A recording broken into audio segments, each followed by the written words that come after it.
And I'm doing a live stream without drinking.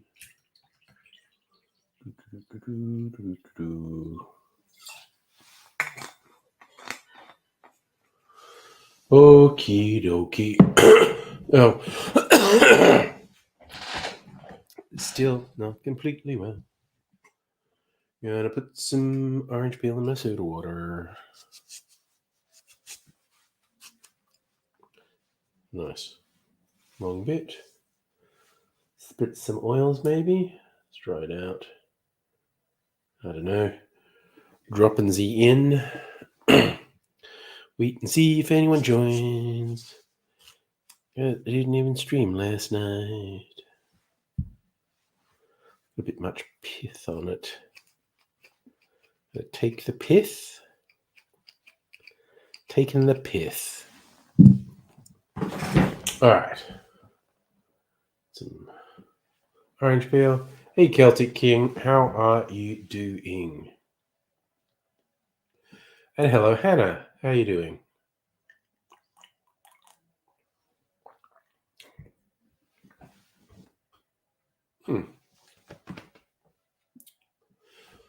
And Heidi, hello. Everyone's coming in and saying hello. And we'll see how long I last tonight, because I am considerably improved from Wednesday night. Still not full. Do I? It's that urge I want to put some sugar in this.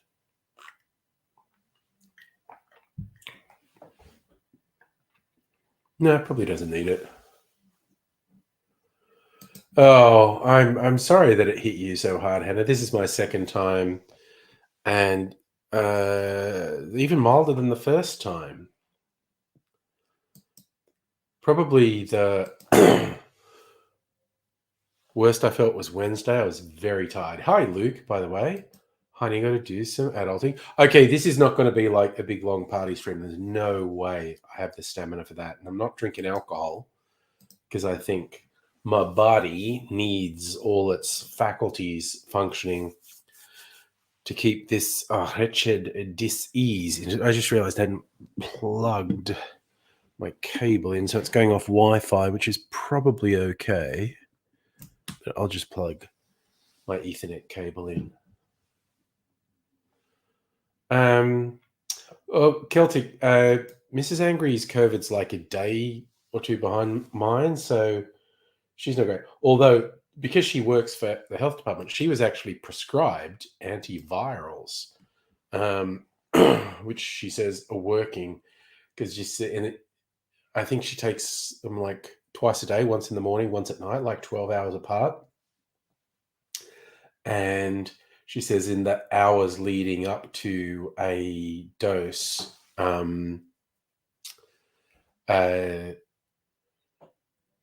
she feels herself getting a bit sicker. Actually, Hannah, that's legit a thing I was thinking, because I've got some cocktail videos, in the bank, as they say. So I'm quite happy about that. Means I won't miss the schedule I've been hoping to keep without making any new content. But I was legit going to make one like, I got COVID, I'm not drinking alcohol, so here's a mocktail. And I like the idea of a medicinal one, like one with honey and ginger. Sounds particularly good. And lemon, probably. So your parents had antivirals, testing negative within 3 days. Yes, the taste. Okay, so your parents described it as metallic. Mrs. Angry describes it as bitter. She just says it's awful. And she's just trying different things to get the taste out of her mouth. Yes. Side effect of the antivirals, a terrible taste in your mouth.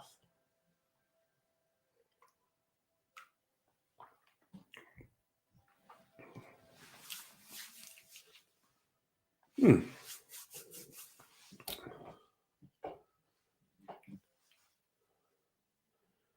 I was thinking of a clarified medicinal mocktail. So there'd be something that have ginger and honey, lemon, and I might do it with like a really malty milk, like mix some malt powder in with milk, and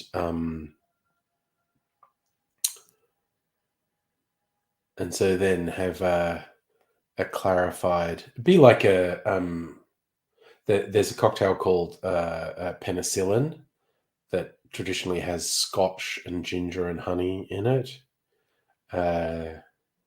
Actually, what's the exact recipe for penicillin?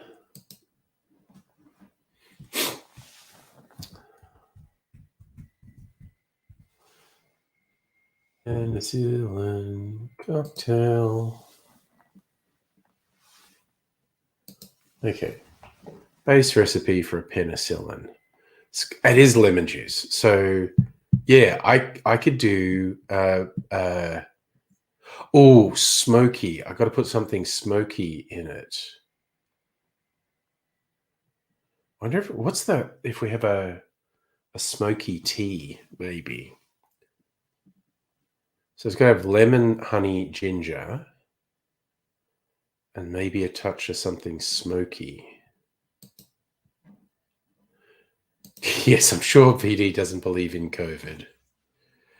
There's again, the conspiracy idiots don't care that they contradict themselves minute to minute. So elderberry used in over-the-counter cold medicines. Needs to be something elderberry. I've got some elderberry cordial. So that's always good. That's a good tip. Put some elderberry in the the penicillin mocktail. I think I've still got Wow. Wait, I did have I had elderflower a cordial. I think I still have some. I have to look.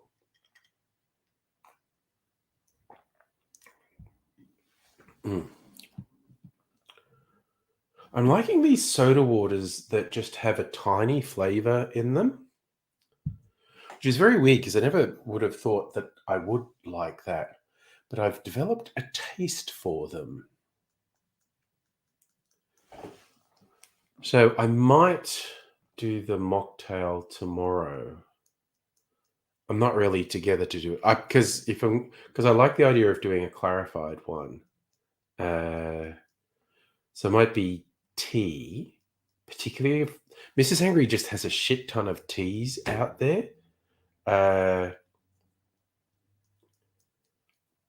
If I can get a smoky tea, because there's a few teas that have a sort of smoky character to them,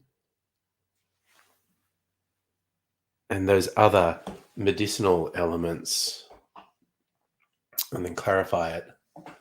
And so it looks nice in a glass.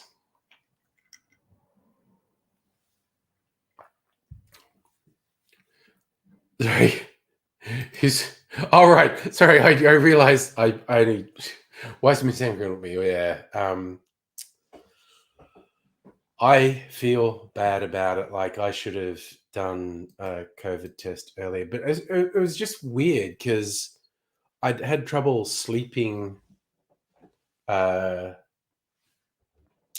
night before. So when I was really tired, I thought maybe it's just because I didn't get enough sleep. I was like, oh, if I feel this bad in the morning, I'll do a COVID test. I felt that bad in the morning, did a COVID test, isolated. And the next morning, Mrs. Angry felt a scratchy throat, so she did a COVID test and she tested positive as her first bout of COVID. And I feel quite guilty for giving it to her. Your COVID mocktail, a giant bottle of water, solid rotation of Panadol and Nurofen. I drank a lot of water on the days on like Tuesday, or not Tuesday, Wednesday and Thursday that I was not feeling. Wednesday was the low day. I felt improved on Thursday, and today it's kind of just weird, sort of peripheral residual symptoms. It's just like something's not quite right. I don't feel sick, but something's not quite right, and I think it would take very little physical exertion for me to feel really tired, like physically tired. Celtic VD contradicts himself all the time. Yeah, it's the poor lad. Like, what's that when you bring him up? I feel bad for him because he's whether it's. I mean, honestly, from the things you tell me, I think he probably does have mental health challenges, but even it's just social challenges. Oofed, yeah, leadership. Existing conditions and COVID don't go well together, so I hope so key. Ooh, hibiscus tea can also make a great color as well, depending on the tea. I think I've seen a hibiscus tea that was quite purple. I love a brilliantly colored cocktail. I've got a tickle in my nose. I feel like I might sneeze. God, that was the thing on Wednesday, and to a lesser extent on Thursday. I would have sneezing fits, like just sneeze 4 or 5 times, rapid succession. Oh yeah, no, this is just a really lightly flavored soda water. I'm trying to give my body its best ability to fight off the Rona. Just drinking alcohol seems irresponsible. Might have a drink on Sunday night though. I think I've been good enough by then.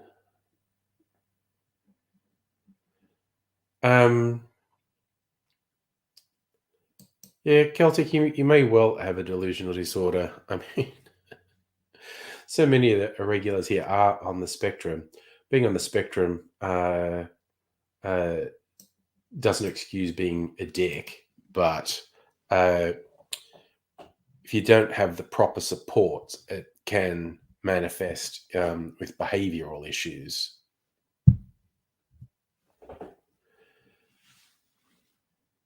Hey, Safa, how are you doing? I'm trying to be up more so than I was on Wednesday. So, yeah, on the bright side, I only had 1 day in isolation because Mrs. Angry tested positive the next day. The downside is I gave Mrs. Angry COVID, and I feel bad about that. But I'm really happy about not being in isolation because it fucking sucks being in the bedroom, particularly because it's supposed to be a nice weekend here. And the idea of being stuck in that fucking room while it was sunny and pleasant outside, even if I only go out in the yard, if I be super responsible. I mean, you can go for a walk around the park. We're not going to infect anyone, but seeing how Mrs. Angry feels. But just being able to go out in the yard when it's sunny, big difference.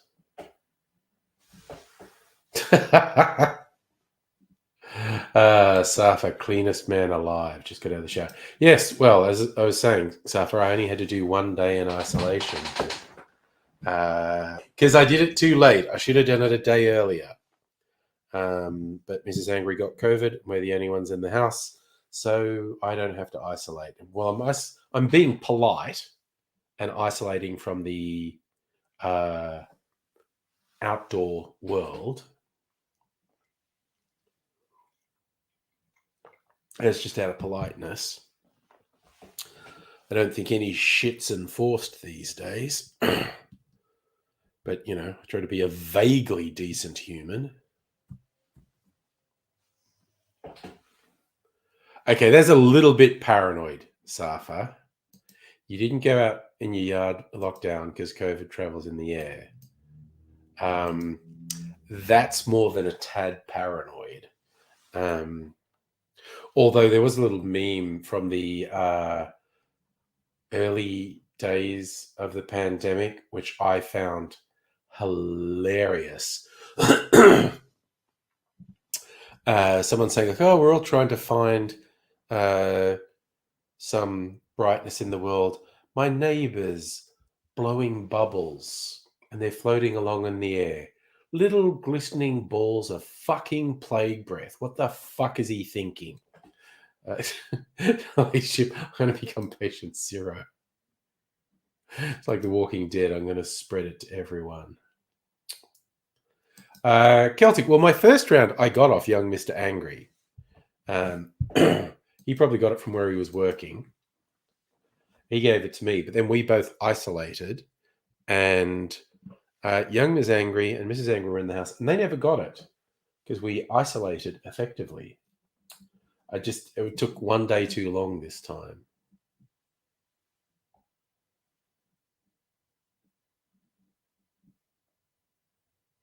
Oh, I also felt suspicion on that one. Safa, former Chinese premier, died suddenly. It's like, ooh, natural causes. Was it? Was it? Okay. And yes, Hannah, I think fresh air is very good for COVID.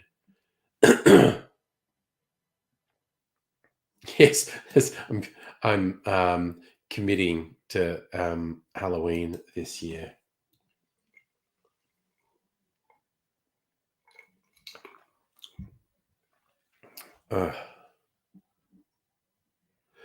Celtic, thank you. I think this is with all the bar paraphernalia: corkscrew, strainer, martini glass, shaker, straw, olives, champagne flute. I think that's meant to be a thing.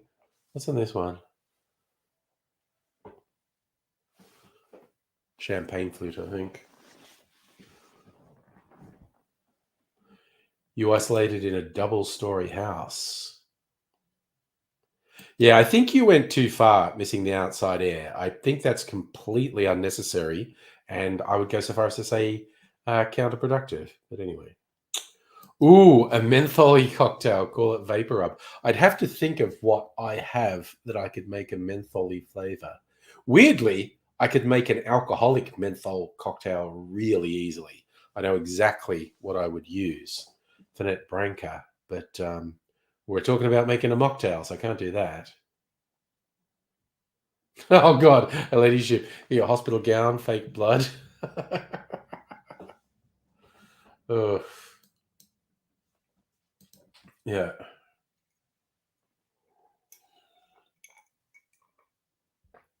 Oh goodness me. Safa, excellent question. How many soda waters am I going to drink? Halfway through this one, might get another one. Yes, Safa, I am greatly improved. I still have a little bit of congestion. A little bit tired still. Like I said, I just feel a bit off, like something's not right. I don't feel sick. And no, Safa, definitely no sodas. Sorry, I got two comments in my head then. Definitely no late night tonight. That just seems foolish. Also, I just don't think I'd last. And yes, her ladyship, all the soda water. I am going to indulge in the soda water. So, yes, no alcohol and no late night. And as I did not lose taste or smell, which is a huge relief because I hate that concept. So I know peppermint tea with peppermint leaves, like a cough drop on this. Garnish it with the cough drop. I could garnish it with my COVID test. I didn't throw it out. And here's our medicinal mocktail, and just garnish it with your COVID result. Did I get cherries? I didn't. I didn't put cherries in this because I don't really like them in soda water. I like them when they're in booze. They absorb a bit of flavor. They actually it'll get watery in soda water. And no, so far I did not lose my smell or taste last time either. Been pretty lucky. Ooh, okay. See, okay. I've got some fresh lemons actually. Oh, I could muddle cherries and lemons.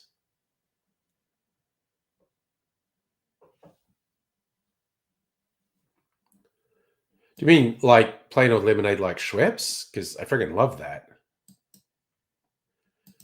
Hannah, didn't lose taste or smell first time. Didn't think you had it. Everything savory tasted really salty. Sweet was just super fake orange taste. So it was your taste was distorted but not gone. At least it wasn't distorted bad. I was talking about this on Wednesday. Some people had a manifestation that things they really liked smelled and tasted like literal shit. You never see me drinking lemonade because I got boxes and boxes of this lightly flavored soda water from Cappy because they were actually not. They were discontinuing the line and they were just trying to sell the old stock. So I was getting it like 75% off. I've still got boxes of it, and you see how much of it I drink, and I still have boxes of it. So I'll be quite disappointed when it's gone, actually. But they were supposed to bring out some new product lines, and I don't think they really did. So, Sophie, your grandma lost her taste from COVID. Yeah, pretty widespread side effect from what I read. I just had this vision of if I lost my taste and it like didn't come back for a while, just making cocktails for my cocktail channel, make it up. Oh, looks good. What does it taste like? Fuck if I know. I've got no sense of taste. Handy had a fairy floss Zupa Duper in the dark, threw it in the sink like I was eating pure orange syrup. Didn't know it was a cola one until you. Oh, so you thought it was a fairy floss one because it was so sickly sweet, but it was a cola one. Wow. So if you had almost no side effects, you got boosted same week you had COVID. Well, the fun thing now that I've had COVID, I'm like 6 months on from my last booster, so I'm just getting to the point where I would have qualified for another booster. But now I've had COVID, like you're not meant to get a booster for 6 months after having COVID. I don't think so. But this was mild. As like Wednesday was like, oof. It wasn't that bad. Like I didn't even call in sick work. I was working from home. I did lie down a couple times to tell the truth. And it was this real physical tiredness, not sleepy tiredness, because I didn't even fully sleep. But I lay down a couple of times and it was just like lying on the bed going, this is great. Uh, and just sort of waking comatose. And yeah, Safa, well, look, my recovery is quicker this time because how I felt on Wednesday lasted, I don't know, at least 4 days last time. Like, and I was tired for like a week last time. And it was like Wednesday, I was, oof, this is not great. Is this going to get worse? Thursday was like, oh, this is nowhere near as bad as Wednesday. And today it's like, I could almost convince myself I wasn't sick, but I'm just a little bit like, I actually feel congestion building up. I'm going to have to go get some tissues. Well, I wasn't on the couch because I was isolating in the bedroom. So I was, I was zombieing on our nice bloody queen bed. And you had the first 5 months after your booster, got it again 4 months later. Oof.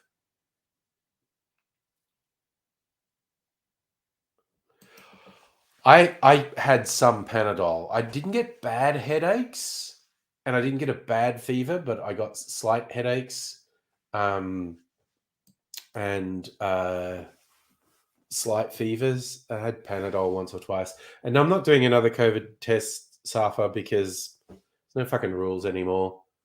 I've already decided I normally go in the office Monday, Tuesday. I'm not going in next Monday, Tuesday. Because I would not be happy if I was still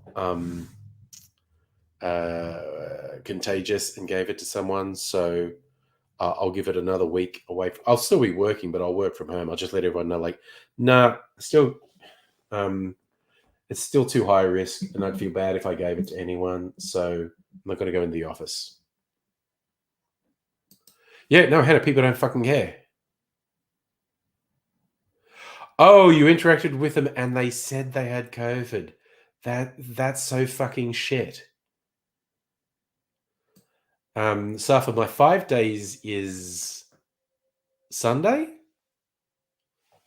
So I might celebrate with a drink on Sunday night. Ooh, I even have a theme. Look, there are now 4 what I'd call entry-level whiskies in Australia. Starward's Nova's been around for ages. This one's been around for a while. And this is the cheapest, Ned. And in the last couple of months, Archie Rose has brought out their fundamental double malt. And this one from the Manly distillers in Sydney as well, Coastal Stone, blended whiskies, entry-level ones, price wise. Also, I don't know if you can tell. I might keep... Oh, yeah, you can see it. There's like ripples on this bottle. When I finish this, I think I'll keep the bottle because it's got those fun ripples on it. But I'm going to do a blind taste comparison of entry-level Australian whiskies and see which one I like the most when I don't know what I'm drinking. Might do that on Sunday. No mask started. Oh, Jesus. Oh, no. Kindly ask them to step back. Oh, no. That's just so fucking rude. That's the thing. Mrs. Angry was quite blase. She's there today. I'm hoping she'll be in recovery mode tomorrow. But we're doing it just out of decency, like not going to the shops and stuff. Oh God, you had someone who's 8 months pregnant. Another with a kid with cancer. Oh Jesus, fuck! It's just so rude. I mean, what the hell couldn't have waited for a week? It does my head in how rude people are.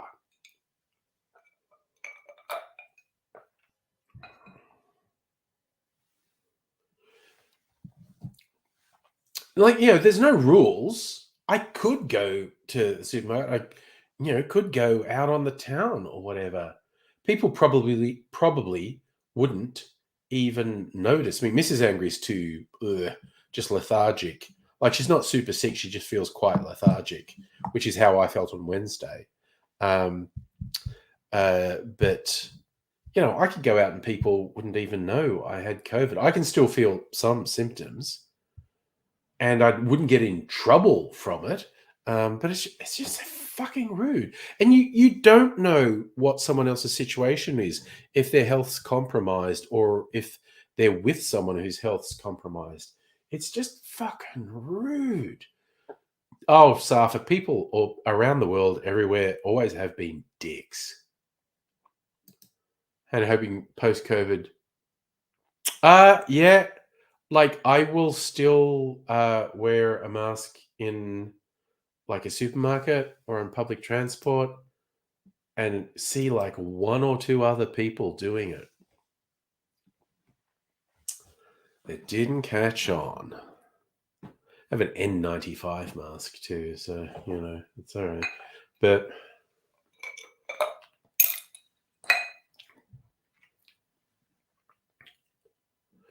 well, that was the thing. The really unexpected, but in hindsight, obvious side benefit of our COVID lockdowns and isolation is hardly anyone got a cold or the flu.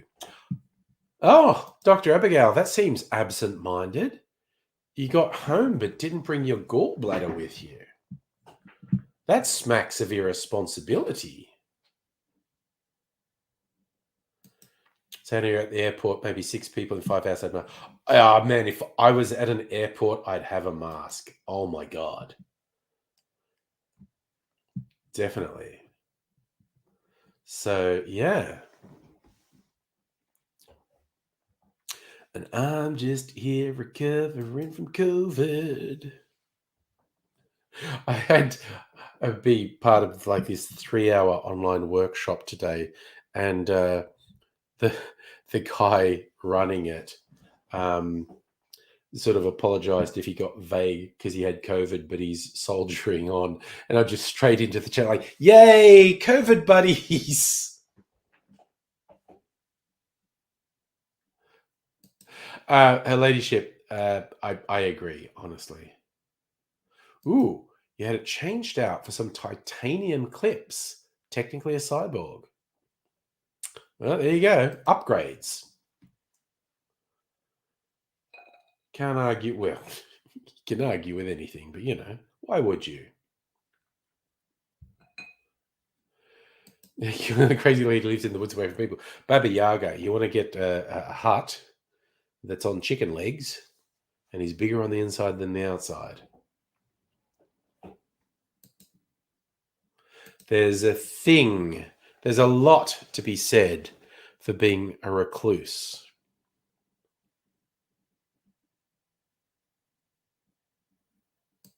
Oh, I like that, late Hannah. From a cyborg to governor of California. It could happen. It's happened before.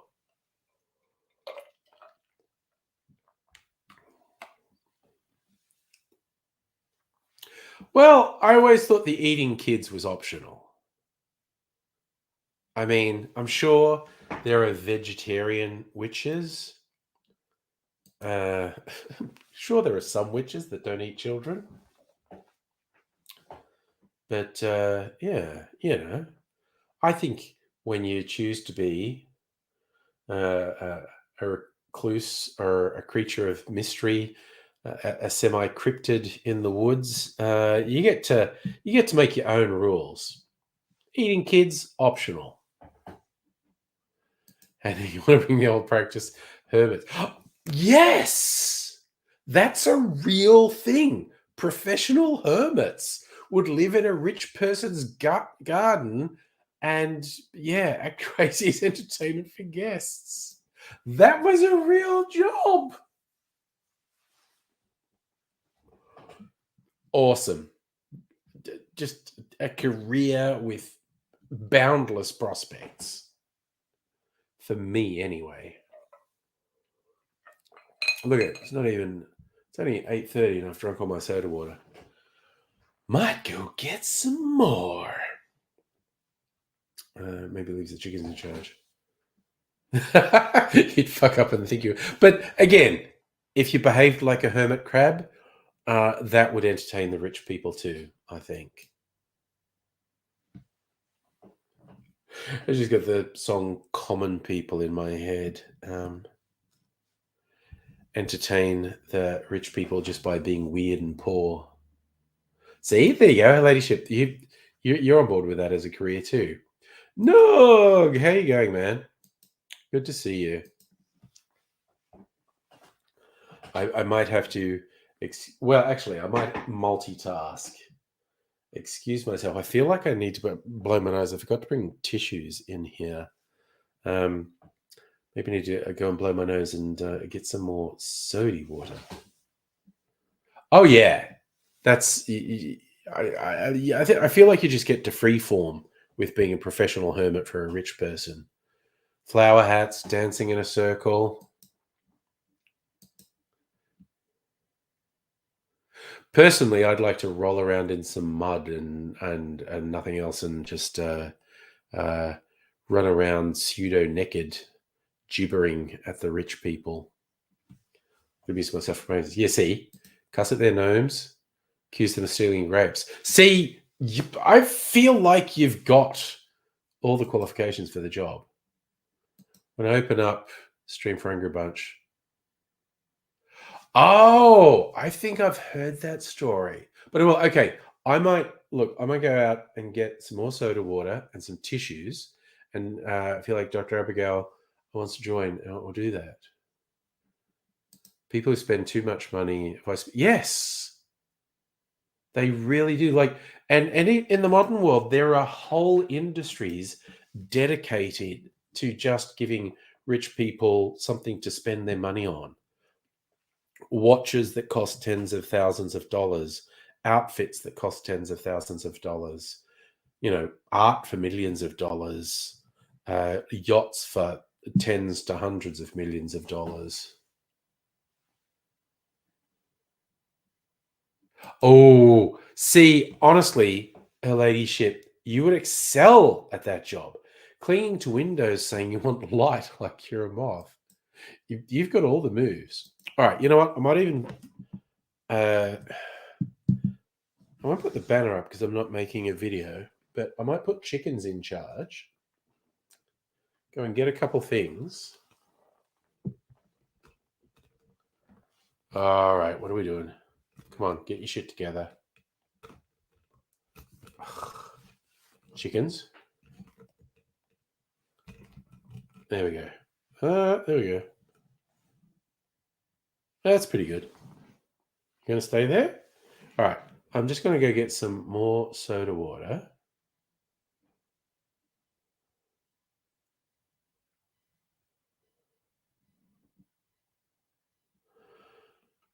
Look, I might even put some elevator music on while I'm gone.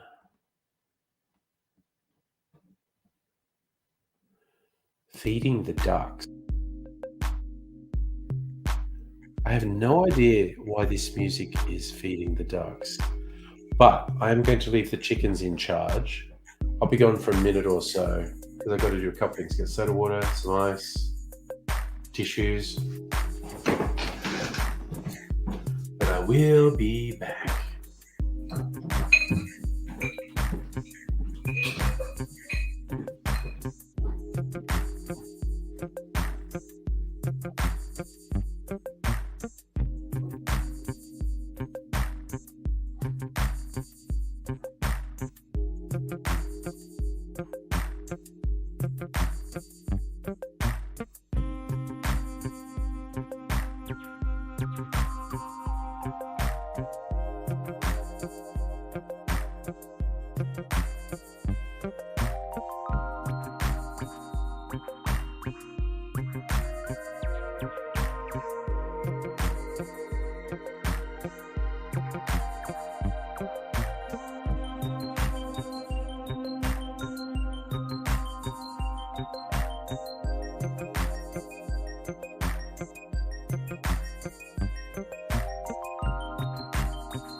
Oh, logs a lordy. Okay. But an extra bottle with me in case you get thirsty. Okay. Tickets, you can retire. Turn the music off.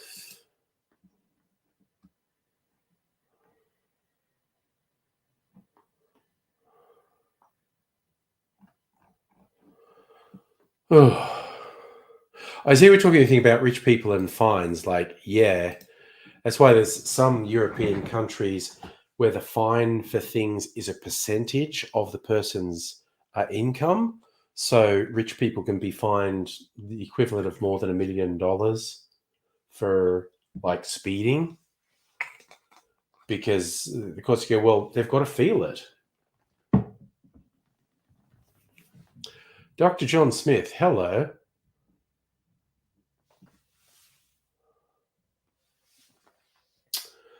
Right. Oh, I was going to do something. Dr. Abigail wanted to share some wisdom, and it's also going to be just nice to see Dr. Abigail after a while.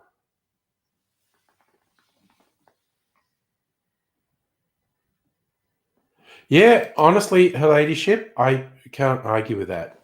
And because when someone amasses that much wealth, it's ill-gotten gains. They've got it by exploiting people, usually to the extent of like friggin' causing death. So I haven't been paying close attention to the Trump stuff because there's so much of it and it's just a shit show. But I don't know. He's an Egypt and he's probably in trouble, but who the fuck knows?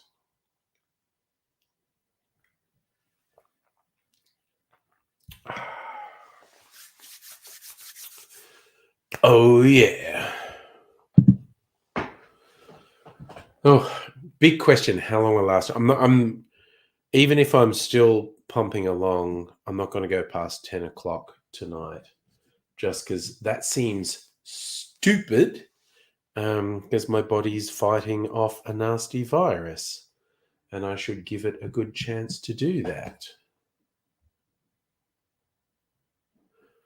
Ladyship, yes, I hope you get some sleep. Please take care. Always lovely to have you drop by. Dr. Abigail, how you doing? Yeah, I'm surprisingly well, thank you. Fantastic. If you hear an echo, it's because I'm still using a microphone, not a headset. Sounds okay to me. Cool. I am in a fair amount of pain. Yeah, this major time- surgery. Pain instead of gallbladder pain, so it's a different type of pain. But Yeah. it's I'm feeling pretty good actually. It was good news that finally happened. It almost didn't. Again, Oh, like God. after spending the better part of a week in hospital, because I went in last Thursday after the stream on Thursday. Yeah. And because I had a really bad gallbladder attack, and I was actually in like all weekend until Tuesday. Yeah. And I literally was in my gallbladder was in pain all that time, and I completely lost all my appetite. Couldn't eat a thing, like from Thursday night until Tuesday morning. Hi, Toby. Just wanted to see Toby's luxurious hair. So like I pin that to a massive gallbladder attack, which is what they did. And they had me on the list for emergency surgery. But they had to wait until the blood thinners that I usually take had left my system. Otherwise, they couldn't operate. I would be bleeding everywhere. Which they're but- not that fond of. No, not really. So by the time that I got to that point, I had recovered. So they sent me home. They sent you home. Yeah, they sent me home on Tuesday, but Tuesday was the day when I was going to get that emergency surgery. Yeah. So as a nurse was prepping me for surgery, the surgeon came around and said, he asked me how I was feeling, and I'm actually feeling better. I'm not going to lie to the surgeon.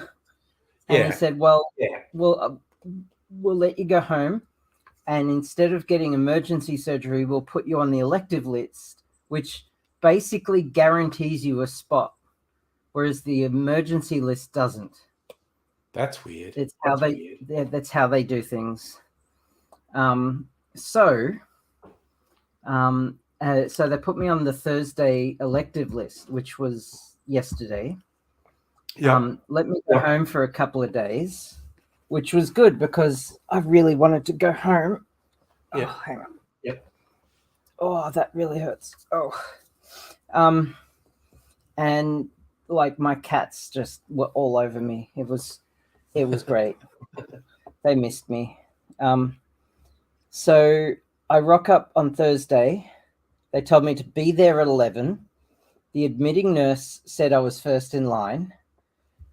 So I'm waiting in the surgical bay. It looks like a hangar wing for jets about to take off. It's this like industrial looking bay, except we're all patients on beds. And I'm waiting, and I see heaps of people being wheeled in, and people like staff coming and going. And I'm waiting, and I didn't have my watch or my phone or anything. I'm like, got nothing on me. And I ended up falling asleep because I've just been waiting for so long. And I end up, once I wake up, there's the anesthetist just like 20 minutes later.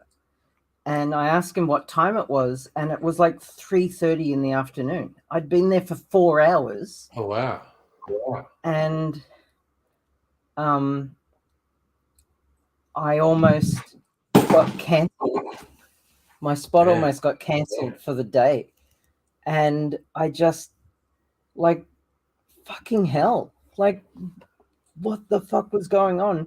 The only reason that I got a spot yesterday was that because they had an emergency happen. Someone needed that spot. And someone else, an elective surgery, someone else cancelled that day. Right. So that's the only reason I got my operation happen. Okay. So I'm still quite impressed. Home on Friday after surgery on Thursday. that's standard. If you like, because it's laparoscopy, it's keyhole surgery. Yeah. There's not as much trauma. So I posted the link on your Discord Of surgery. of the same surgery. And I And it's duly avoided watching it, but yeah. Oh, you serious? It's so fascinating to watch. I watched the whole thing straight through. Will watched it as well. Will watched it as well. He thought it was fascinating. He thanked me for sending it to him. The most major surgery I've had was on my inner ear. And it's like I had a perforated eardrum since I was a kid, and infections and whatnot. And at one point, finally get a specialist who's going like, oh yeah, the surgery is actually eating away at a bone you need to be able to hear. And it was like tooth decay. He said they were going to grind away the infected bit and then fill it in. It was like, cool. And they cut my ear from top to bottom and peeled it off to do it and whatnot, and then stitched it back on. Anyway, I was watching one of those surgery shows sometimes, and someone was having some surgery on their inner ear, and there's a cut back and peel back, and this glistening white thing that's obviously the skull and I was going, gnarly. And I almost wasn't going to watch, but I thought, oh, gnarly. But then I realized, oh, wait, that's the fucking surgery they did on me. I can't watch that. Ah! So I'm the opposite of you. I love that. I love that shit. I watched it. Hello. Look who's establishing an alibi for things that may or may not happen tonight. No, I never saw. I watched it with fascination. I can't go into a surgery not knowing exactly what they're going to do. Like, that's too it's too much. Like, it's I can like, know what they're going to do without seeing what they're going to do. I got to know in detail. I got to know exactly what they're doing. Yeah. Otherwise, I'm in too much anxiety. Like, what the fuck are they doing to my body? I got to know. Well, we're different. It really helped calm me down. That's fine. Oh, I love this one from Hannah. Saw all the images from a wrist surgery. Anyone could look at the hand being held up in the air by essentially finger traps. Oh, wow. So, yeah, like, I even learned a lot of the medical terminology. Like, the name of the operation is called a cholecystectomy. And, like, they always check, like, triple check everything when you're going in. And, like, when the anesthetic doctor, not the resident, but the actual fellow, the main dude, came and asked me what, like, just to confirm, oh, what are you here for? I told him a laparoscopic cholecystectomy, and he just, oh, wow.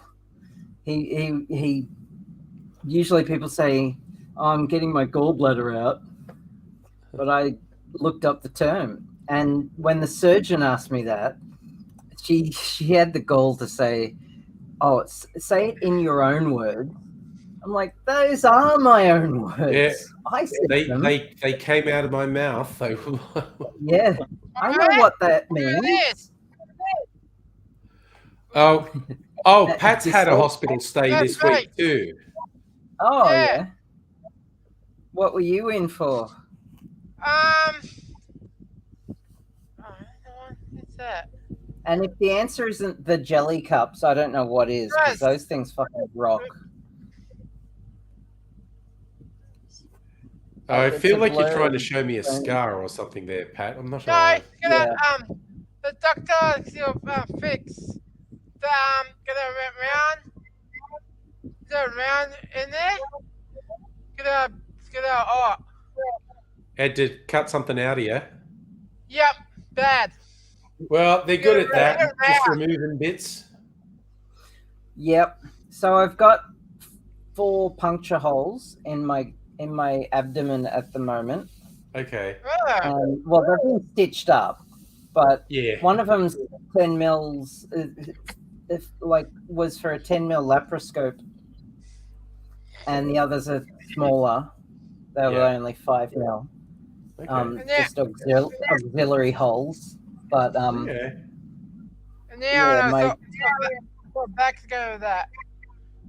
In my arm, right there, you saw. Oh right, you had the thing stuck in your arm. Yeah, no, my arm so on the bed. You get a weird. It always feels weird, mate. Yeah, I know this. I know that looks strong. I know that. My bed is one sore. Yeah. One of my jelly cups was thickened water, unfortunately. But oh god. I took full advantage of the jelly cup situation on my ward and just ate a bunch of them. Those jelly cups, they're like gold. Man. Did you get any jelly, Pat? No. Yeah, bread and all that. The sandwiches. Yeah. Oh well. And those dry crackers, I love those salty dry crackers. Oh, I ate that yesterday. Yeah, there Yep. you go. Hooking into the By the- salty dry By crackers. the Yeah. handful. Love 'em. Back home yesterday. Mind you, that because they were handing out Endone like candy there, and one like so much, and they gave me boxes of them to take home with as well. All I right. Like, think I the could juice. sell a bunch of opioids and buy a new computer Yeah. at this point. But The juice. I was about to recommend, let's just go around to secondary school and sell some. And so one of the side effects of Endone is that it can cause constipation. yes, And when you've taken a lot of Endone, you just don't poop. And I have Yep. not pooped since Thursday last week. Talk. today on Too Much Information, we have. Mind you, I didn't eat for 4 days over the weekend. Yeah, well, that would contribute as well. Friday, Yeah. Saturday, Sunday, and Monday, and then Tuesday, Wednesday, and I had full meals. Friday, I didn't eat because I had to fast and I had surgery. But I've been eating the other days. I ate today. Gee, I wish I could poop. I'm sure it'll I've got to happen get for back you. onto that. Yeah. Yeah, Talk. I've More of that. certainly got some hospital grade laxatives going through my system, but still no poops in sight. Oh, yeah. Well, Mrs. Angry did the prep stuff for her scopes that, clean you out. Oh, And she yeah, was right, worried true, it wasn't full on enough because, like, when I had it, I was complaining a fair bit for a day. yeah. And she was worried that it hadn't worked fully, but they said it did. So she, like, almost everyone goes, the prep's so horrible. And she's like, well, it's not great, but it's not, terrible. So because it wasn't terrible for her, she was worried it hadn't worked properly, but they assured her it had. Everything was clean when they were looking. I do love that. This one from Hannah. Her brother had appendix taken out, and he's only allowed jelly and ice blocks. And he was in the pediatric ward at age 25. There were no other beds. Oh, That no. happened a few times. Oh, My bed's bad. Your bed was bad. Yeah, but I don't know. I wish that way. Look at that. Oh, is that when you hurt your neck because the bed was funny? Yes. Yeah. Sometimes not being in your own bed is terrible. Yeah. Yeah, and my arm is sore. Well, having spent most of a week in hospital, I'm pretty confident to say that I never ever want to go back to that particular hospital again. Right. Okay. There's no one individual that's bad at their job there. Yeah. But collectively, if it wasn't for the nursing staff, that hospital would just self-ignite and burst into flames just from pure incompetence. Yeah. It's just a systemic bureaucracy of a nightmare. The left hand doesn't even know what the left hand is doing, let alone the right hand. It's just crazy. Back there 4 weeks. You're going to hospital for 4 weeks? That's back. Oh, you're going back in 4 weeks. I thought they told you you're going to be in. That's like AIDSy level stays, just being in the hospital for 4 weeks. No, yeah, the doctor's going to look inside. They love doing that, mate. They love having a look inside. They're just like, let's have a look inside there. Sometimes they cut a hole in you and look. Sometimes they go, well, he's got a hole there. I'll just jam something there. Oh, look, there's a hole up the other end. Why don't we send another tube up the other end and just keep going until they meet in the middle and shake hands? And then No, You know, they don't generally do that, but because they don't generally do that because they don't have endoscopes large enough. But I have it No, on good authority that they have invented one that does now. it's What? many meters. Your intestine goes round and round. Yeah, So they've it's more like invented the one a- down your throat checks out your stomach, and the one that goes up your butt checks out the more complicated bits of your intestines. So they've invented a soft-walled, inflatable endoscope Yeah. that is many meters long when it's fully inflated. Hannah, I've heard wild stories about morgues. My all-time favorite, which was probably apocryphal, because back in the early 90s, my girlfriend was a nurse, and nurses, when they get together, love just telling horrific stories, and they try and outdo each other. I'd be like at a dinner party, and I'm the only non-nurse there, and the various nurses are trying to outdo each other with the stories.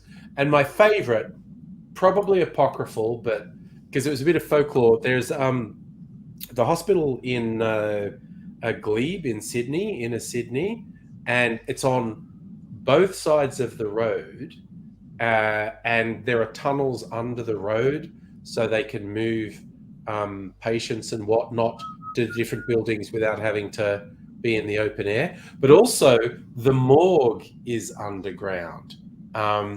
And back in the olden days, nurses in particular used to be innocent young ladies who'd never been away from their parents, and they were living in the nurses' residence.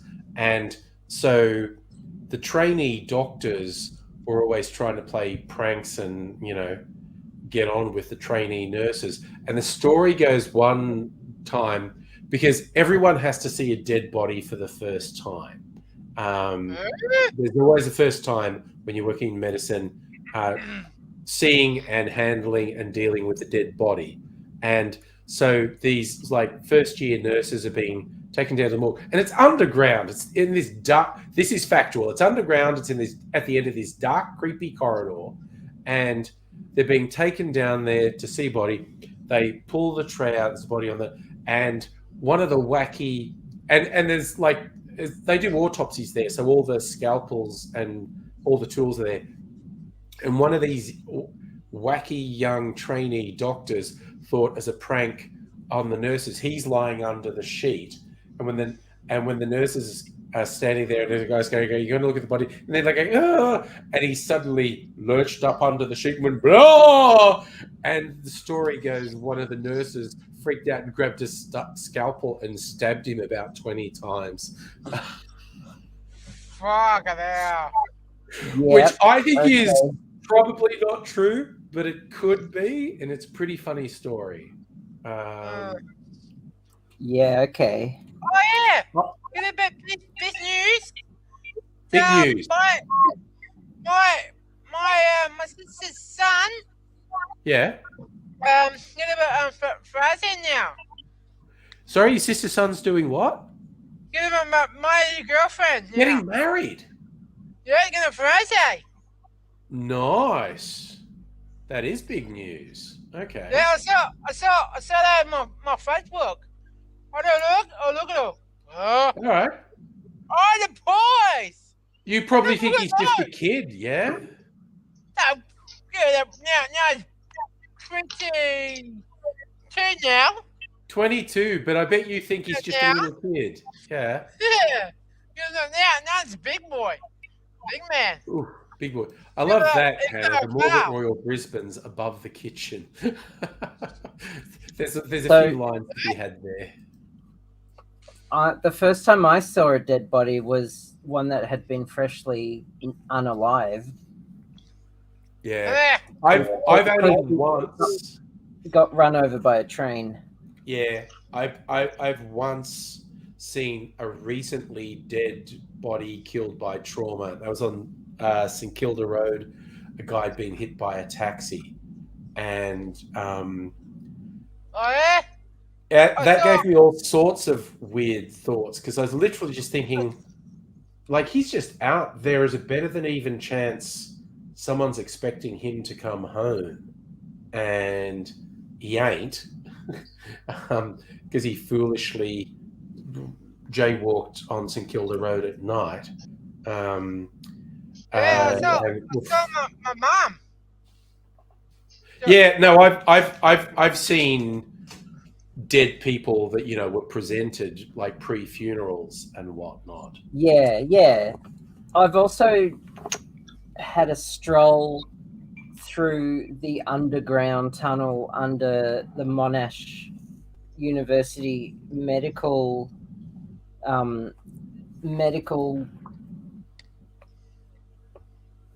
Research? No, the school. Oh yeah, just the medical school, yeah. Med school, where they store cadaver bits. Yeah, whole cadavers, bits of cadavers, yeah. A bucket full of hands. Oh, Yeah. look, a bucket of feet. Look, a whole cadaver. Just someone wheeling out a whole cadaver. Yeah, I don't think I want to walk down here anymore. Oh, like Hannah's seen preserved ones. They look like dried out chicken. That's red. I did an IT contract at University of Melbourne years back, and it was trying to integrate the infrastructure across the different schools, because the different schools in the university had been able to build up their own IT infrastructure, and it didn't connect because it started pre-internet really, and it never connected to the other places. And we get to the modern age where students expect to seamlessly move around and not have to worry about reconnecting, but it was all different networks in the different schools, and so turning it into one network was a whole thing. It took a long time. My particular favorite was when they were working out the logistics. It was going to each building, each school, and going, what's here? We've got to work out. And when you finally worked everything out and how to do a switchover, you do it overnight because the students aren't there, and it could take quite a few hours for this final thing, and bloody blah. And once we've done it once or twice, you go, oh, you realise the overnight thing we're going to have to do in the medical school. That means someone's going to be in there at night with the dead bodies and the whatnot.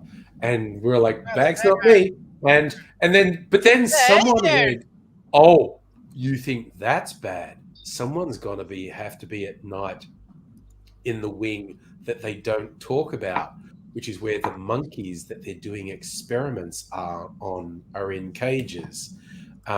Because if more people knew Melbourne Uni had a whole thing of doing experiments on monkeys, there'd be a lot more protests around Melbourne Uni. But it's, you're going to be there at night with these screaming monkeys who have electrodes into their brains and stuff. And you're going to be there at night.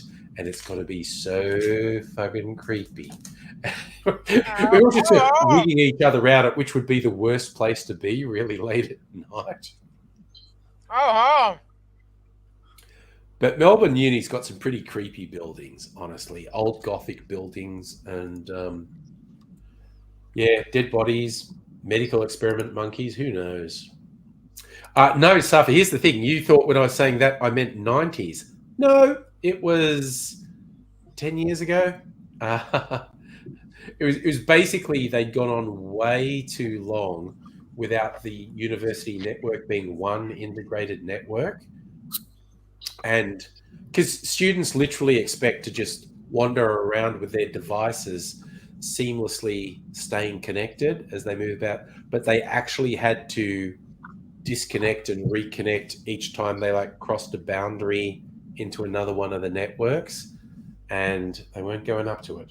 So Melbourne Uni's always bagged out by other uni students because Melbourne Uni is like private school of the private school of university. It is. It is full of wankers. Yeah.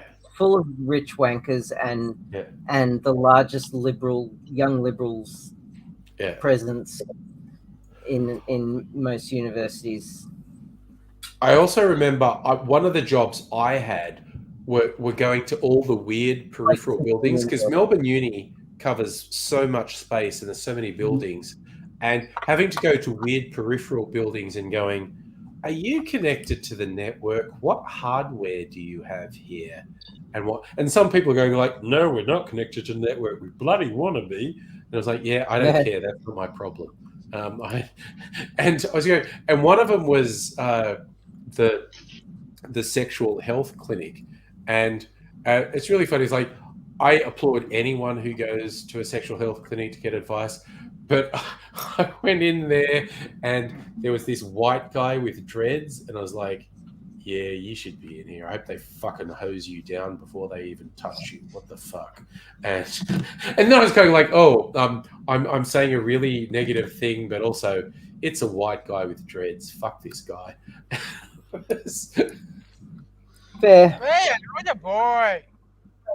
And I remember I did make a video about this on my YouTube channel, and I was going like, I was only in the sexual health clinic because I was checking where they were on the network. And I go, now it feels like I'm saying I need a justification to be in a sexual health clinic. No one should justify it. It's a thing you should do. It's a thing you should definitely do. But I'm just scene setting why I was there. But it sounds like I'm making excuses. And then I fully acknowledge, while I'm shitting on the white guy with dreads, it sounds like I'm mocking someone who maybe did have a sexual health issue and is going in there. And no, I'm not mocking you. I'm mocking him because he's a white guy with dreads, not because he's a white guy with dreads with crabs. I'm mocking him just because he's a white guy with dreads. See, you look at Toby's luxurious hair, no dreads there, just natural, beautiful flowing locks in majesty. Yeah, look at it, majesty and glory. None of those weird cultural appropriation dreads going on. Just beautiful long hair. So, Yeah. What hair? I got long white hair. Yeah, it's I am thinking. I'm almost committed to cutting it. Maybe, but you know. Oh, Safa, I should specify I never did the overnight thing because that was actual network engineers did that. I'm not a network engineer. I'm a business analyst. I worked out the plan and the logistics and who all the people would be affected by it. But the actual physical work, that was network engineers, people with smarts in areas where I got no smarts. So I defer to the experts when an expert is needed. So network engineering is pretty cool. Yeah, it's a different part of it. It's a different like brain wiring kind of. Yeah. Like I did some network stuff. I even studied it at uni, and had like technically I was a network administrator at one job, but it was a small company. Yeah. Thank goodness. But yeah, it requires a different type of thinking. Yeah. Well, like one of my jobs, which I've mentioned before, I was working with this consultancy, was working with Telstra when they were trying to get ADSL to work for the first time. And the networks exchanges were never built to do that. And so these incredibly clever engineers, they were just in it, and they were just physically going in like, and if I twist this and crank this and unplug this and then plug this in, is that going to work? And they were literally going, this should work. And then it would be like, yeah, you know, we've got it working. How long will it stay up? It was absolutely fascinating. Man, they are just manually upgrading these exchanges to support ADSL. And they were doing physical infrastructure, but then there was also you had to get custom dialer software to work for ADSL, and so I was testing a few competing products, and we're doing this whole thing about when you get someone very excited like, oh, I've kept the ADSL up unbroken for 48 hours now. That's a milestone. And Yeah, okay. it was what? But just knowing that Telstra had these engineers that were just like, yeah, okay, I'm just going to go in there and I'm going to put some different wires in and then I'm going to plug this in and what does that do? And I was just like, it's amazing. Yeah, the ADSL upgrade, it was early noughties actually. Yeah. Because it was here in Melbourne. My first job in Melbourne was actually Y2K work for Telstra. So that was 99. God, Y2K, that was a whole thing. It was like a thing that had to be done and no one was completely sure how to do it. And then as we got closer to the year 2000, really unscrupulous consultancies started exploiting people's ignorance and fear and convincing them to pay millions to do shit that was completely unnecessary. Like, is that escalator Y2 compliant? Y2K compliant? Well, just that, and that's a literal one I came across. Convincing people in offices their elevators and escalators had to be Y2K compliant. And then there was so much misinformation, but so much tech illiteracy at the time. Yes. And about a year later, most of the big corporates and government departments worked out they had been ripped off and they got really fucking pissy and they cut their IT budgets to the bone. And there was about 2 or 3 years of the worst job market of my somewhat lengthy IT career. And it was spite. It was just like, oh my God, these bastards actually lied to us and ripped us off. So we're not going to spend any money on IT. And then if you don't spend money on IT for 3 years, your IT systems fall apart. And and then they were in crisis mode for several years after that. Because an enormous number of people left the industry because the job market just cratered. And then when shit got desperate, there was no one for them to hire. And so it's this boom bust thing that was going on. But it's happened at a lesser scale every couple of years, but never as bad as post Y2K. Just because the corporates were really angry because they twigged that they'd actually been scammed. And they got real angry about it and spiteful. Jim, you had COVID a week before me. To someone, everyone's spreading it around. It's it's. I did see a report today. There's a surge in Queensland of some new variant, like hospitalizations doubled in a week or something, and they're particularly worried about old people. And saying, yay, old people, get your bloody boosters, okay, because this could be a serious one. It's like we're just dancing around the whole time. Sort of Damocles is still hanging over our heads. Could drop at any moment. Might never happen. We may well have passed the worst, but something so much worse could happen almost without warning.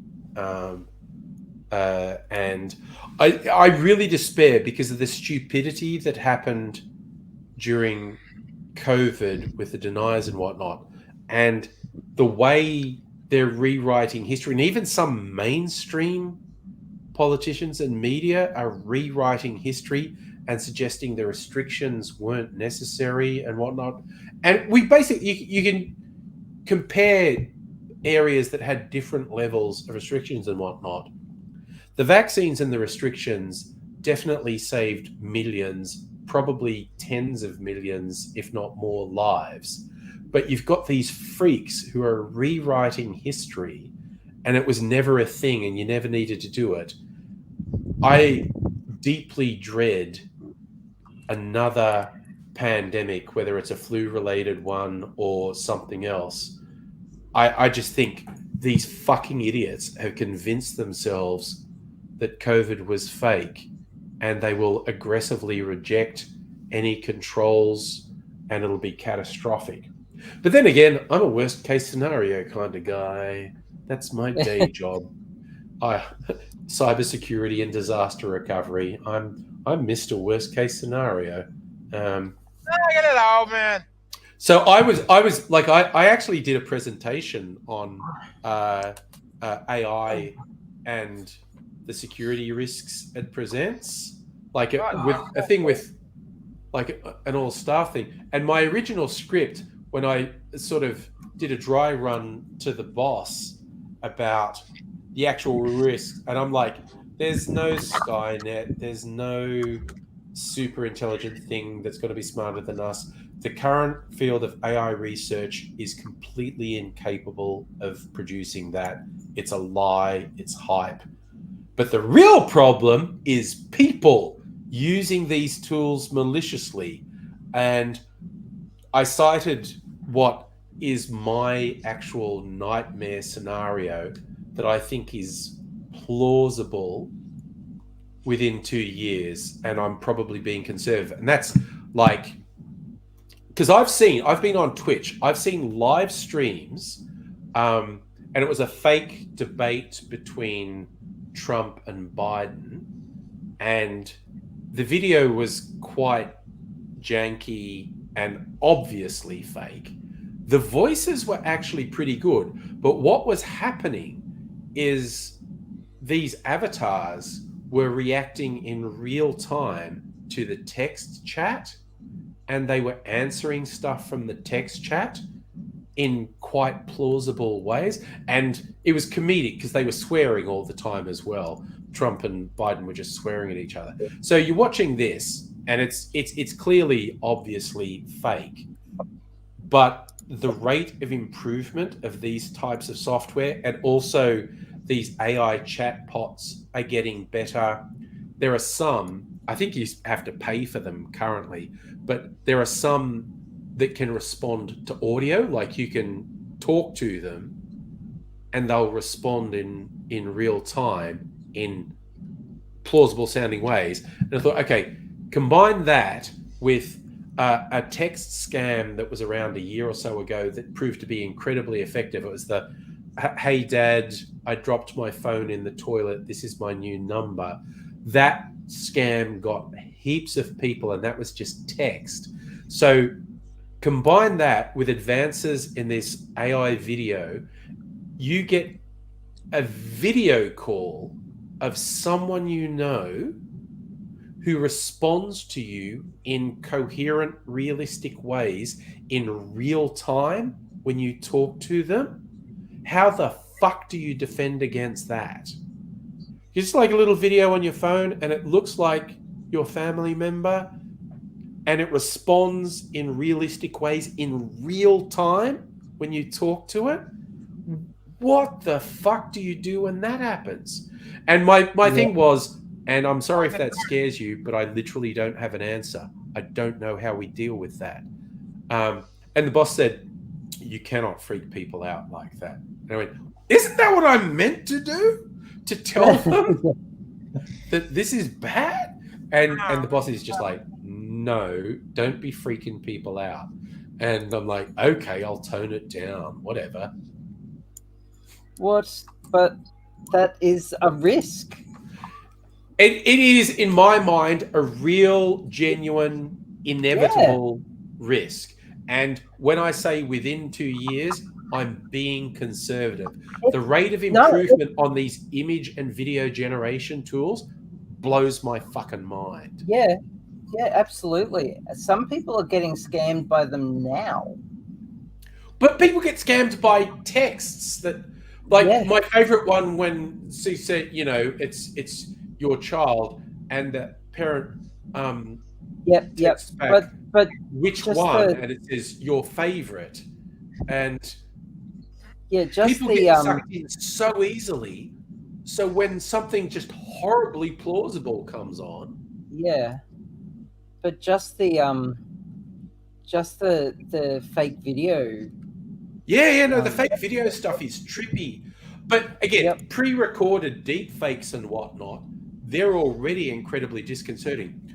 But again, this is in my mind definitely going to happen. Video calls that look real and respond to you in real time, that's going to be so difficult to guard against. And Yeah, that's so weird.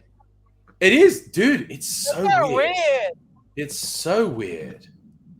Oh god, sorry. On a slightly related note, I'm getting now weird and absurd. I did see another thing on Twitter of some dickhead, and I think it's a guy just trying to wind people up and get attention. But it was, latest generation sex bot things. It's just going, yeah, you women, you're going to be irrelevant soon. And I'm going, yeah, you know what? You incels are going to buy chat bots that talk to you and whatnot, but you'll never clean them, and you'll die when your dick gets infected and falls off. And because you just know it. It's just like they're going like, yeah, I've got a sex bot. I don't need a woman. Are you cleaning it? No. Yeah, you're going to die from an infection. Good. Yeah. So every time they do that, they say, yeah, women will be unnecessary with the sex bots. Okay, yeah, you're not going to clean your sex bot, and you'll get some infection and your dick will fall off, and you'll die, and we'll all be better off. More than likely. Yeah. Yeah. Could you also imagine how manky these incels' basement apartments will smell when... Oh. Sorry, I went too far. Dude. Yeah.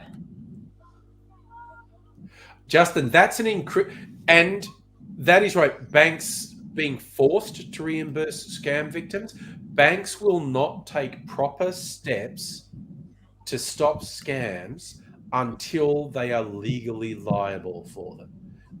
Fuck banks, man. Fuck them. And they just go like, oh, it's the person's fault. Like, you know what?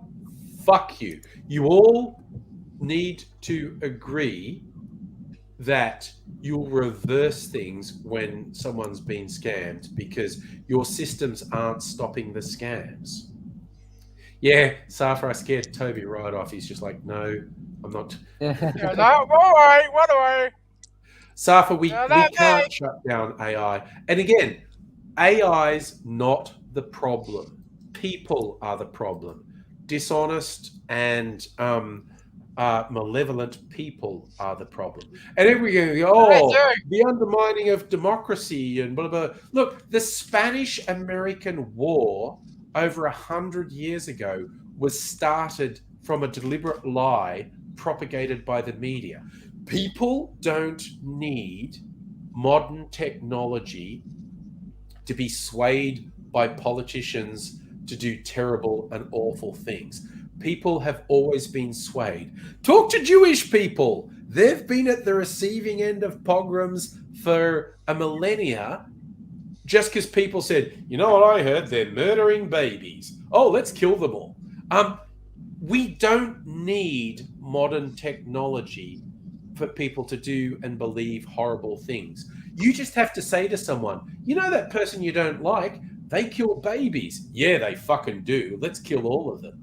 And it's my personal pet hate for the idea of deep fakes getting better and better is not actual fake videos making you think an innocent person did something awful.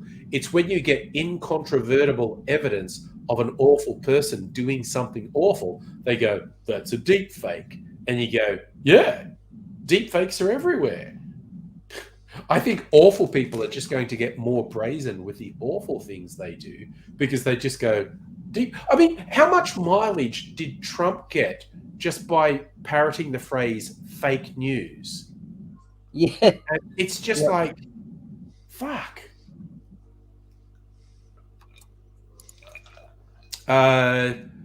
Was the Vietnam War a lie? No, it was stupid. There's a difference between stupidity and a lie. Again, I'm not a historian, so I shouldn't do it. But there was this, as I understand it, there was this weird belief of, oh, Vietnam goes communist, they'll team up with China and take over the world, which was a ridiculous misunderstanding of how Vietnam and China saw each other. Like, they fucking hate each other. But again, people, I don't think that was so much a lie as fucking stupidity and paranoia. Yeah, it's just, I don't know. People have never needed an advanced technology to believe lies.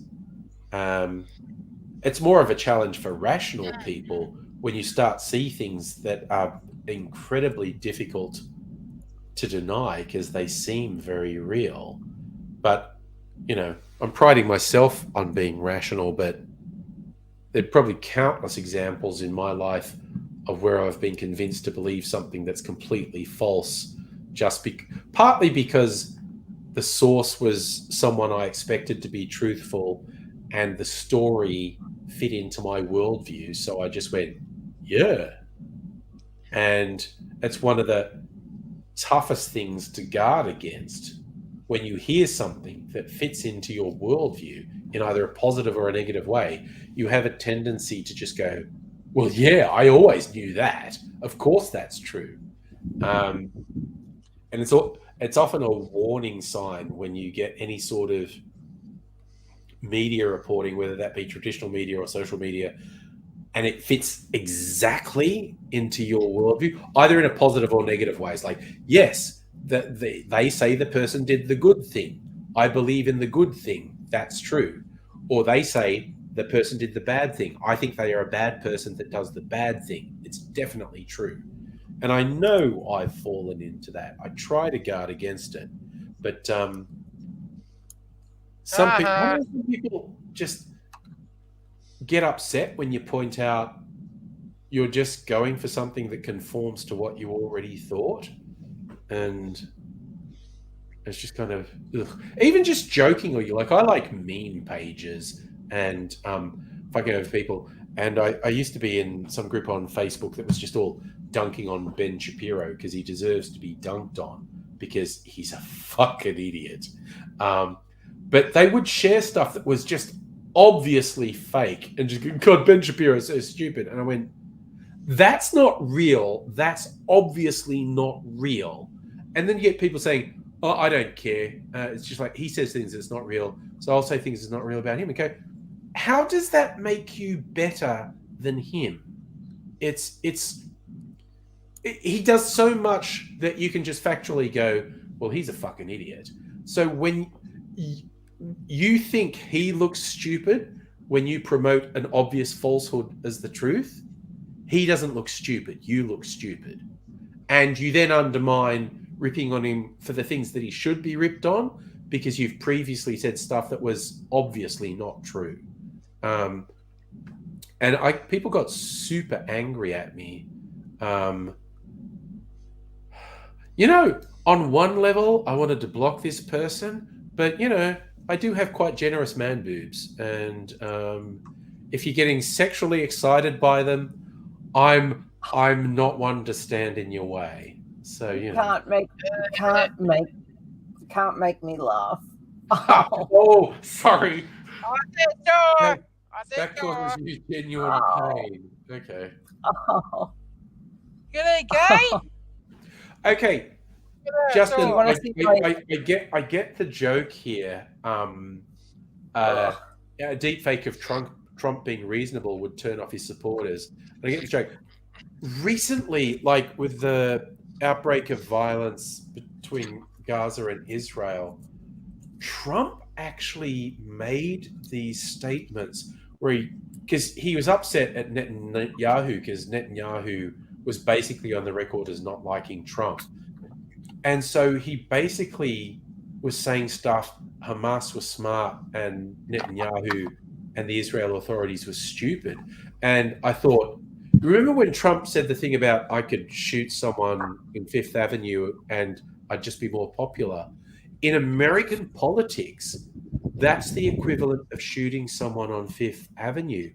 And it made no difference to his supporters. I thought that was the benchmark in American politics, saying something negative about Israel. And he also he was saying Hamas was smart and Israel was stupid. And not a ripple. That was not a ripple. And I was going, that's the ultimate thing. That is him shooting someone on Fifth Avenue in American political terms, and not a ripple. And I was like, masterfully done, you insane orange bastard. You can literally say anything. Because, yes, you've said all those horrible, racist, misogynist, bigoted things that prior to you would have sunk any political career. But you literally did the no-no in American politics. You were pro-Hamas, anti-Israel, just because Netanyahu hurt your feelings. And you suffered nary a whit of downside for it. Fascinating. Absolutely fascinating. And it was a dumb statement. It was not like I would definitely say, well, you know what? Okay, fuck Hamas for that killing of the civilians and all that shit.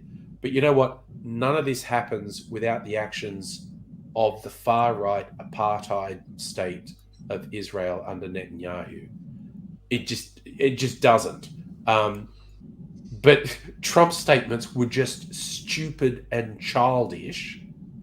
And it's because Netanyahu hurt his feelings. He's a man baby. He's just Yes, he's a man baby. He's a dickhead. He's ridiculous. A thin-skinned man baby. It's so surreal. If someone you don't have to insult him, you just have to not support him, and he fucking loses it. He's so insecure. And of course the funny thing that's happening, because it's that horribly long build-up they have in America to the presidential elections, and they're doing the Republican candidate debates, and Trump's not taking any part in them, and I'm fascinated when they go for the primaries, and it's all these people who've been doing the debates, and Trump just hasn't. What's going to happen in the primaries? It's like sitting with your popcorn, but you're actually on the Titanic, and you're just going, I wonder what's going to happen next.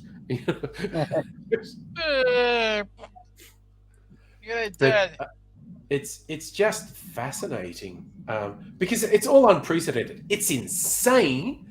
It's stupid. It makes no sense. There should just be this basic moment of rationality. The following people are absolutely unfit to hold the most powerful political office on the planet. Just on the face of it, these people should be done away with. No. They are not worthy of serious consideration. And yet, they're like the least suitable people in the planet, and they're the front runners. And it's just like, oh my God. So it's just ridiculous. Hold on. So your cat. You saw my cat? No, I didn't see your cat. No, okay. Well, I've only got the one cat now, Shadow. Yeah, I know that. And she is super weird. And she will sometimes come demanding attention. But if I go and pick her up, she'll struggle. I think I managed, when I was still doing the stream in the kitchen, I managed Yeah, once to I pick her saw up that. I pick her up and hold her at the camera and go, "This is the cat." And then she squiggled and squirmed and dug her claws into me and jumped away. Yeah, I saw that. I saw that. Yeah. So yeah, it's a funny old world. Yeah, I know that. At least our politics is vaguely sensible, only vaguely, but America's makes no sense. It's just terrific. And I'm going to look up a quote. There's a guy. What was he? I'm going to look him up. His name was H.L. Mencken. So I think he was of German extraction.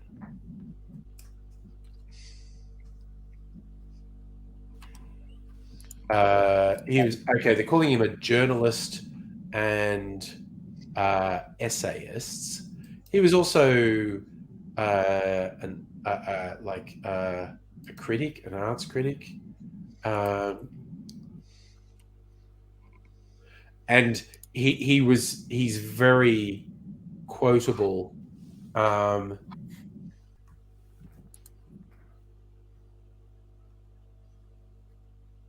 yes, no. This is the classic Mencken quote that Trump is the manifestation of, and it's on some great and glorious day, the plain folks of the land will reach their heart's desire at last, and the White House will be adorned by a downright moron.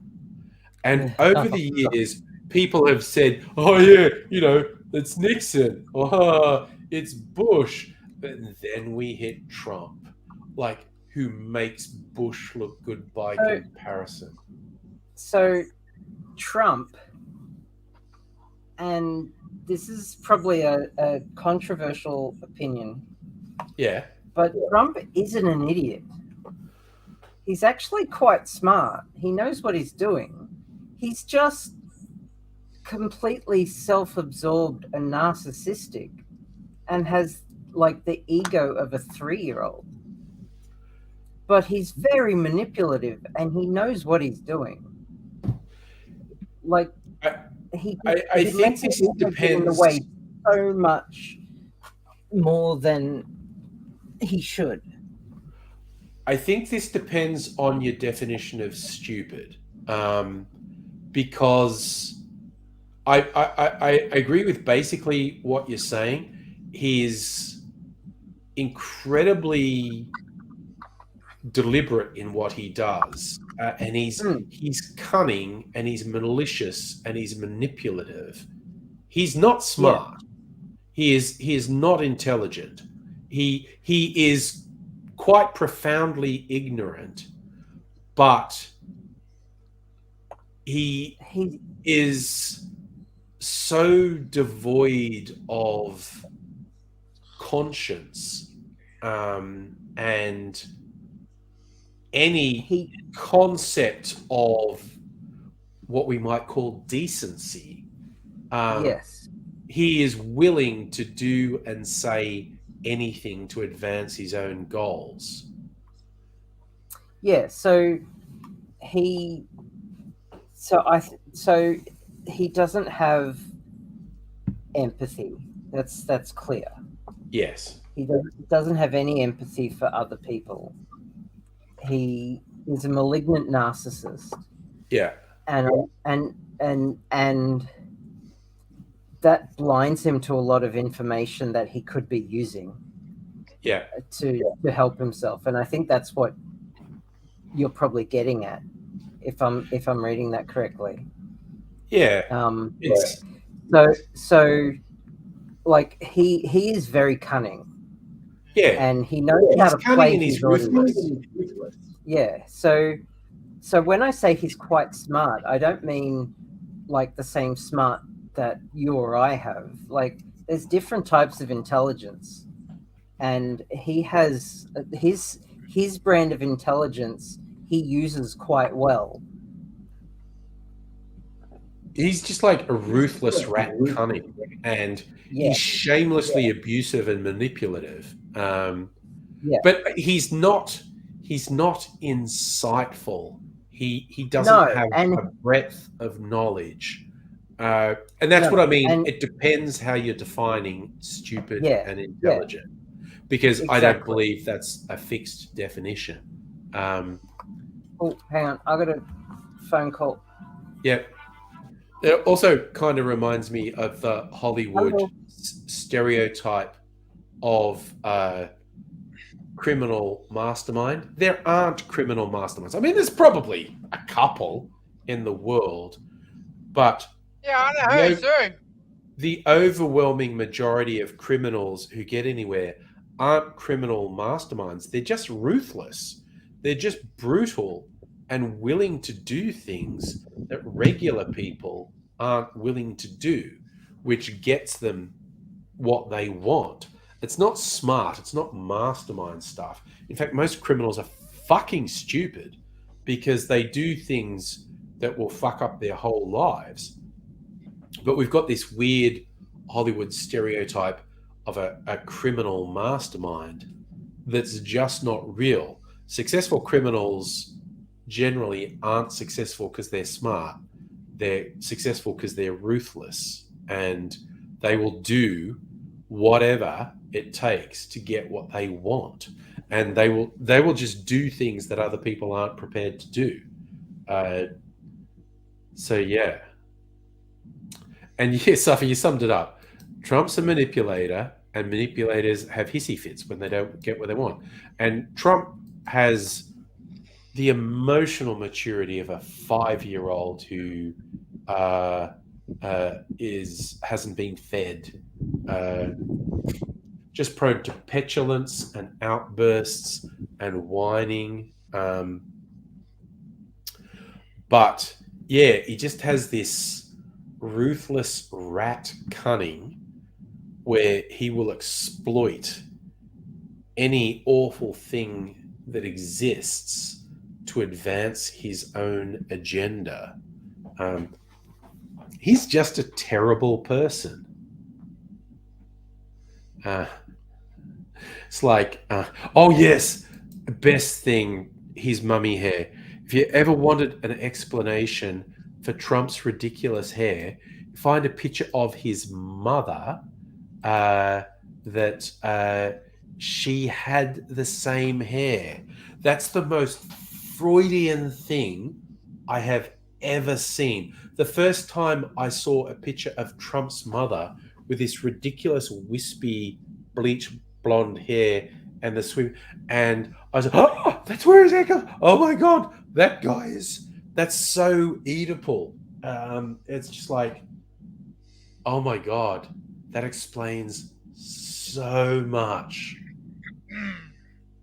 I mean, I'm sure I can just find it.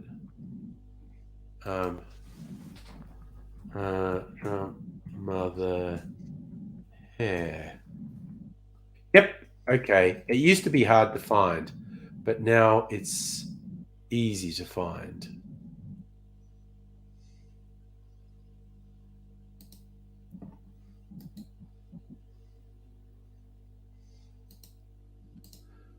Is it? I got it? Okay. So I am actually just going to share this image because it's amazing.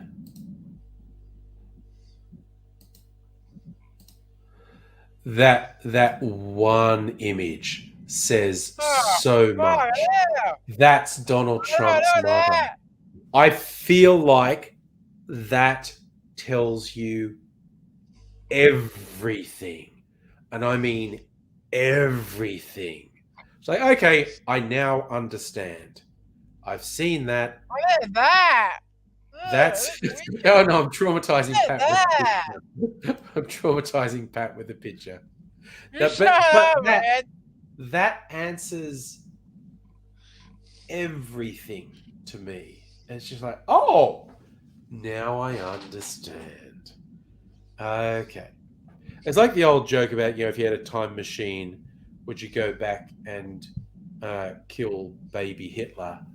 Like with Trump, would I do that? No. With Trump, I'd go back in time to his father when Trump was a little and say, for God's sake, hug your son. Tell your son you love him. Because you are a terrible shit father and you are going to inflict a fucking monster on the world. Just hug him. Say you love him. Say you're proud of him. Because you're awful and he's going to be worse. So Yeah, they're weird. you just need to introduce some humanity into the whole thing. I saw you're on YouTube today. What did you see on YouTube? You got the red drink. The red drink with the skull. Yeah, I saw that. It's wicked.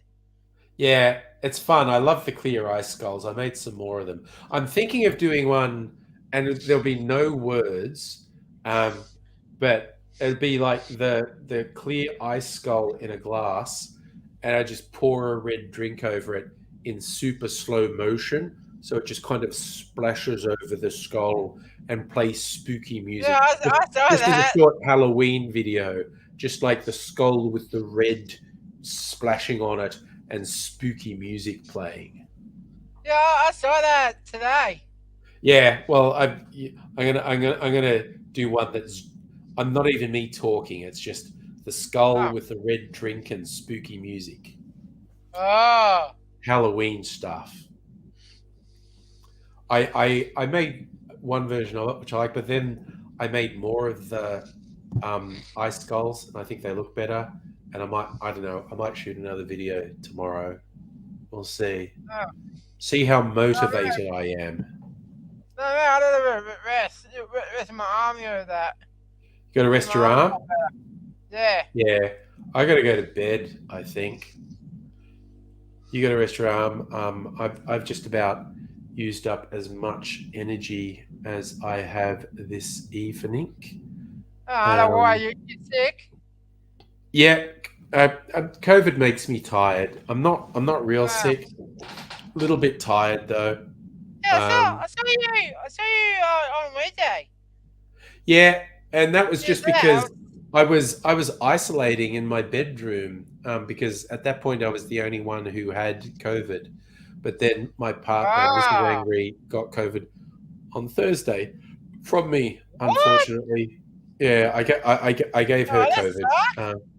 But at least I don't have to isolate now because we're the only ones in the house. So so I don't have to isolate. I saw that my Facebook. You saw it on Facebook? Yeah, I saw you. Yeah, I saw that in a wall. Oh, when I showed the test, yeah. Yeah, I saw that in a wall. Yeah. That. Yeah, no, it was a I bit thing. don't know. So no, I didn't actually have a cherry tonight, Safa. Gonna sleep here. May or may not do a stream tomorrow. I won't commit. Sorry about that. My That's mum okay. called. That's okay. What? Your Are friend? you heading off? So I may or may not do a stream on tomorrow night. Won't commit to anything. If I don't do one tomorrow, I'll probably do one on. In fact, I'll probably do one on Sunday. I'll probably drink alcohol on Sunday. Whoa. You're not Depending- drunk. Not a lot, but You're you know, not just drunk, man. Are you calling it a night? I'm calling it a night. I'm just kind of. I feel like as I talk, congestion's building up in my sinuses. Fair enough.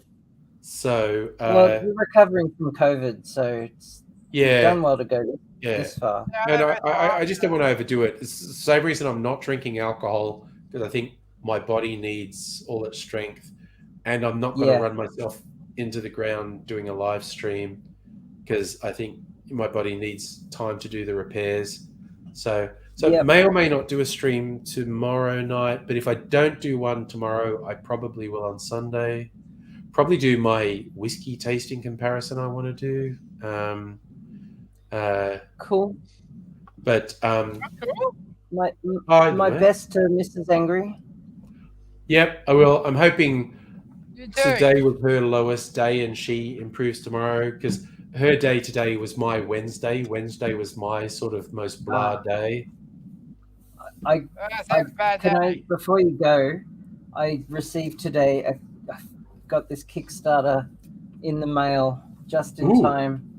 It's a role-playing game called Girl by What? Moonlight. Girl by Moonlight. Nice. Oh, It's a genre-agnostic role-playing game that plays on the trope of mild-mannered, just average person by day, but princess by moonlight. Oh, nice. Yeah, so yeah. it's anime inspired, and it came with some settings. So if you can play it modern day, you can play it in Western sci-fi. You can play it in any genre, mechs versus Neat. kaiju. Yeah, and you don't have to be a girl. You can play any genre, any gender. But yeah, the rules about, it's inspired by Sailor Moon, basically. Yeah, okay. Oh, Neat. You find the magic artifact and you can that's transform mine. All right. That's Yeah. mine. Pretty cool. That's mine. Oh, pretty cool. All right. Well, I am going to sign off. Like I said, I don't know. Maybe Me a stream too. tomorrow night, but if I don't do one tomorrow night, almost definitely on Sunday night. And incidentally, I'm throwing out a recommendation of things to watch. Been watching with Mrs. Angry this week a new Netflix series called Bodies. A really interesting mix of English murder mystery stuff and sci-fi, like X-Files level sci-fi, involving different times and whatnot, and a very weird mystery that goes over more than a century. I haven't finished it yet. I'm sometimes when you watch something and it's set up really well and all these complicated things happen and then they fuck up the ending. I'm still dreading they're going to fuck up the ending because it's been really good so far. I've watched 6 of the 8 episodes and it's really interesting, like no spoilers, but you get to 6 episodes and you go, really? There's 2 more episodes? What the fuck are you going to do for 2 more episodes? So I'm going to get a shit ton of surprises in the next 2 episodes, I think. But I've really enjoyed it, and Mrs. Angry enjoyed it too. New this week on Netflix, Bodies. And like I said, I only got 2 more episodes. So honestly, if I'm not doing a stream tomorrow night, I'm probably watching the last 2 episodes of Bodies. So it's called Bodies. It's called Bodies. Bodies. Okay. As in more than one body. Yep. And yeah, I think a reasonable description is British crime drama meets the X-Files. Cool. So it's really quite well done, and it gets my recommendation. So that's what I'm doing tomorrow night if I'm not on a stream. So, alrighty. Fair enough. We'll see everyone. Good night.